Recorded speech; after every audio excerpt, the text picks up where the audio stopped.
35 years की as होने के बाद में आप नेचुरली कैसे कंसीव कर सकते हैं। तो आजकल ये बहुत ज्यादा कॉमन हो गया है कि 35 इयर्स के बाद में प्लानिंग करना। इसका मेन रीजन ये है कि आजकल मैरिजेस बहुत लेट होने लगी हैं। मैरिज लेट होने के बाद में जो लेडीज हैं आजकल मोस्टली वर्किंग रहती हैं, तो उनको अपना सारी चीजें देखनी रहती हैं, सेटल होना रहता है और उसके बाद में प्लानिंग करते हैं। तो इसमें कहीं ना कहीं जो एज है वो आपकी थोड़ी सी ओवर हो जाती है। इट मीन्स 35 या फिर उसके आसपास हो जाती है। तो आपको टेंशन रहती है कि इस टाइम पे 35 इयर्स के बाद आप कैसे नेचुरली कंसीव करें। इस वीडियो में हम यही बात करेंगे कि 35 इयर्स होने के बाद आप नेचुरली कैसे कंसीव कर सकते हैं, कौन कौन सी दिक्कतें आपको फेस करनी पड़ सकती हैं अगर आपकी एज 35 इयर्स है। तो I am doctor Shivani, Ayurvedic gynaecologist, और इस चैनल पर मैं बात करती हूँ फीमेल रिप्रोडक्टिव हेल्थ के बारे में। सबसे पहले हम बात करेंगे कि 35 इयर्स के बाद आपको कौन कौन सी प्रॉब्लम फेस करनी पड़ सकती है नेचुरली कंसीव करने में। तो सबसे पहले आता है एग क्वालिटी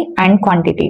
जैसे कि आप सबने AMH का नाम सुना होगा, that is anti Mullerian hormone. ये एक हार्मोन का टेस्ट कराया जाता है जब भी पेशेंट कंसीव करने के लिए ट्राई कर रहे होते हैं, तो इसकी वैल्यू देखी जाती है कि कितनी है AMH की।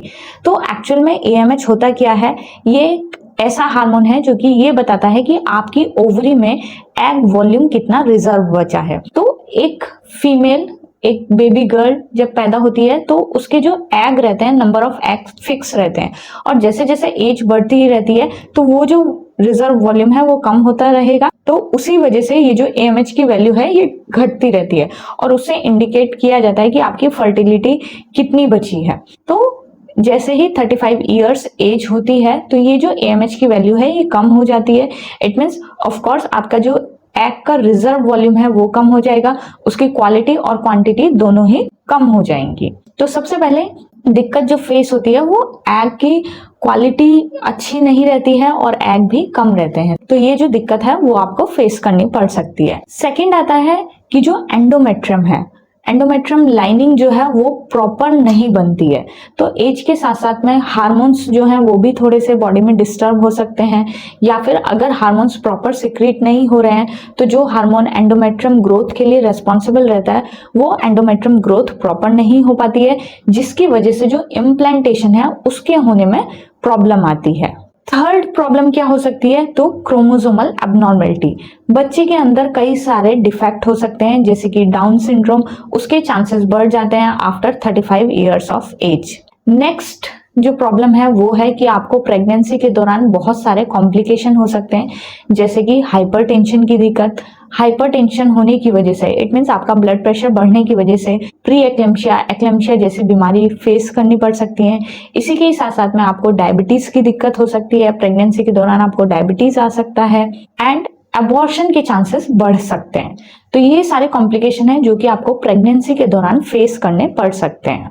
नेक्स्ट कि आपको नॉर्मल डिलीवरी जो है उसके चांसेस कम हो जाते हैं, क्योंकि 35 इयर्स के बाद में कॉम्प्लिकेशन बढ़ जाएंगे। तो कॉम्प्लिकेशन के साथ साथ में जो नॉर्मल डिलीवरी के चांसेस हैं वो भी थोड़े से कम हो जाते हैं। ऐसा नहीं है कि सभी में ये सारी प्रॉब्लम आ सकती है, बट ये सारे दिक्कतें हैं जो कि 35 इयर्स के बाद में अगर आप प्लानिंग कर रहे हैं तो ये सारी चीजें आपको फेस करनी पड़ सकती हैं। अब हम बात करते हैं कि अगर आप 35 इयर्स के बाद में प्लानिंग कर रहे हैं तो आप कैसे प्लान करें, कैसे इन सारे कॉम्प्लिकेशन से बचें। तो उसके लिए सबसे मोस्ट इंपॉर्टेंट है हेल्दी डाइट का होना। हम जो भी डाइट ले रहे हैं उसका हमारी बॉडी पे इफेक्ट पड़ता है। हम क्या खा रहे हैं उसका इफेक्ट पड़ेगा हमारी एग क्वालिटी के ऊपर। तो एग क्वालिटी कैसी है वो प्रॉपर होना बहुत ज्यादा जरूरी है। तो इसीलिए हमारा हेल्दी डाइट लेना बहुत ज्यादा जरूरी है। हेल्दी डाइट क्या लेनी चाहिए, तो इस पर भी मैंने एक पूरा कंप्लीट वीडियो बनाया है, pre conceptional diet by doctor Shivani Chaudhary. अगर आप सर्च करेंगे तो आपको मिल जाएगा, नहीं तो इसका लिंक भी मैंने मेंशन कर दूंगी यहाँ पर डिस्क्रिप्शन में, आप उस पर भी चेकआउट कर सकते हैं। तो आपको अपनी जो डाइट है वो एकदम हेल्दी रखनी है, जितना हो सके आउटसाइड फूड से बचें, जंक फूड से बचें। नेक्स्ट आता है एक्सरसाइज। आजकल की लाइफस्टाइल ऐसी हो गई है कि उसमें अगर आप एक्सरसाइज, योगा नहीं करते हैं तो वो बहुत ही दिक्कत वाली बात है। आपको रेगुलर बेसिस पे एक्सरसाइज जरूर करना है, बहुत ज्यादा नहीं तो कम से कम 30 मिनट्स आप अपनी बॉडी को जरूर दें। उसमें आप या तो लाइट एक्सरसाइज कर सकते हैं, वॉकिंग कर सकते हैं या फिर योगा कर सकते हैं। थर्ड आता है किसी भी तरह के एडिक्शन से बचें। जैसे कि आजकल वेस्टर्न कल्चर बहुत अपनाया जा रहा है, तो बहुत ज्यादा स्मोकिंग है, टोबैको है, अल्कोहल है, इनका सेवन ना करें, क्योंकि ये भी कहीं ना कहीं आपकी एग की क्वालिटी को कॉम्प्रोमाइज करती हैं, उनको खराब करती हैं। तो इस तरह का अगर आपको एडिक्शन है तो उनसे जरूर बचें। टी और कॉफी का भी एडिक्शन जितना कम हो उतना रखें। कोई कोई लोग होते हैं जिनको चाय और कॉफी का एडिक्शन बहुत ज्यादा रहता है,